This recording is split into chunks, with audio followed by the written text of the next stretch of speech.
the next class of data structures that we're going to talk about is something called set-based data structures. Okay, so as we said in the preliminary video, I guess, or the introduction to this topic, is that set-based data structures, the main selling point of them is that they do not allow duplicates. And the exact way that they do that is a little bit too complicated to explain right now, but the main thing is that we're going to use them for what they're worth, and then when we start talking about objects, we'll really explain how a set can determine whether two elements are the same. Okay? And the reason why that's important is because we can have a set of any type, right? So we can put anything here and it has to know whether two things are the same. So how does it know how things are the same? Well, that's what we'll talk about in a couple of weeks. Okay? So just like there's a list type, there's something called a set type. And then there are three things that behave like sets. The first one is a hash map. The second one, hash set. Jumping the gun there. Then there's something called a linked hash set. I think that one's easier to explain, so we'll go with that. And then there's something called a tree set. So what are these three things? Well, a hash set is the simplest one. It just does not allow duplicates, but has no element order. Now, what do I mean by has no element order? Well, we know that with a mathematical set, the set, let's say 3, 4, is the same as the set 4, 3, which is also the same as the set 3, 3, 3, 4, 4, 3, 3. Okay? So we know that these are all the same thing.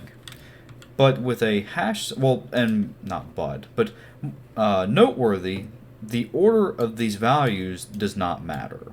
Okay? So if we have a problem where we just want to care about the existence of elements in a set, and we don't care about the order of those elements in a set, then we should use a hash set. Okay? So before we go any further, we should probably talk about some of the operations that a set has. So, for example, we can add an element to a set. Okay? We can remove an element from a set. We can determine if a set contains something. And then we can get the size, which is how many elements are in the set, ignoring duplicates. Okay? And that's it. That's really all we can do.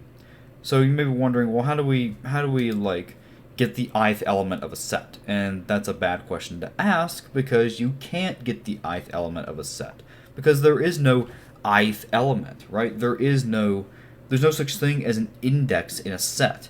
You just have whether stuff exists in the set or it does not exist in the set. Now, but again, you might be wondering, well, how can we process the elements of a set?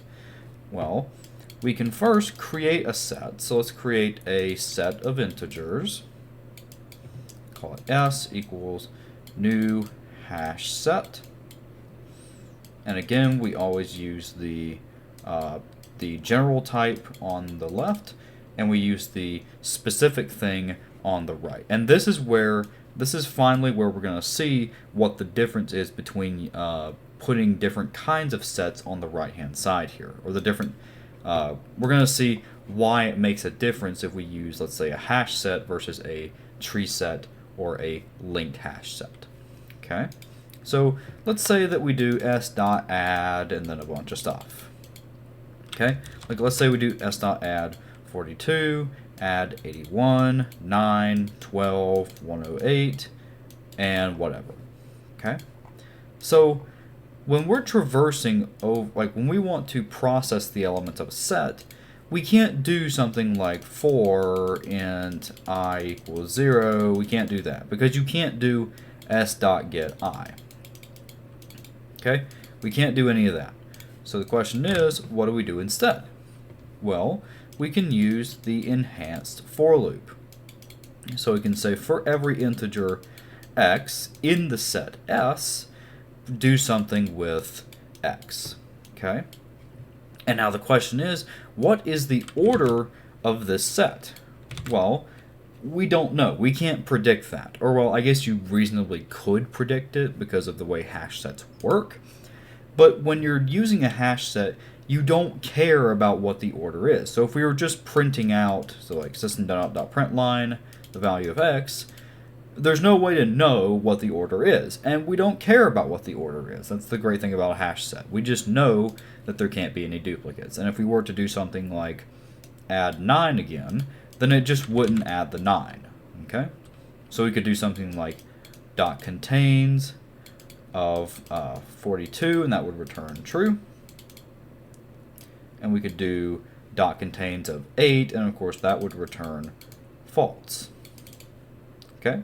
So that's the thing. That's the nice thing about hash sets. We can get this duplicate removal feature, I guess, if you want to call it that.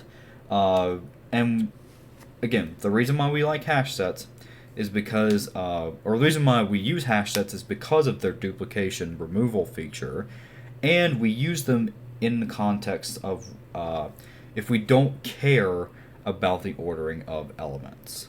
Okay.